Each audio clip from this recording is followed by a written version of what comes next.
সাপ দিছে কি লেগে আমারে? দুলা ভাই আপনি তো একটা সাপের হাতে সাপ দিচ্ছে। এই সাপের বাচ্চা সাপ, তোর পরিচয় বল। তোর আসল পরিচয় যদি এখন না বলস না, এই সাপ দিয়ে তোর কামড় দেওয়া তারপরে মেরে ফেলাম।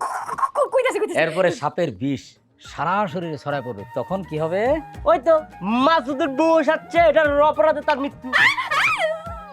এই ছাড়ো ছেলে কিন্তু কামড় দেব। দেখো না না না। আম্মা দেখেন আপনার বলে আমার লাগি কি করছে না, ওরে বাঁচান আম্মা। আই সামনে একেবারে চুপ, বুঝছস? এটা কি দিছে তোরে? তোর কত বড় সাহস, তুই এই সাপের সামনে মিথ্যা কথা কস। আই সত্য পরিচয় দে, নাইলে কিন্তু এই সাপ দিও মন করে কামড়ায় তোমার জীবন শেষ। আমি মাসুদের বউ না, আমি নকল বউ সাই যে বাড়িতে আইছি। আমার বাড়ি হ্যাঁ কি হইতেছে? কিছুই হইতাছে না। এই কি কইতাছিলি ক?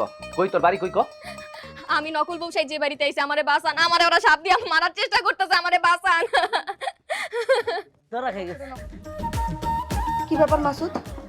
একটা মেয়ের হাতে তুমি কিসের জন্য সাপের বাক্স দিছো?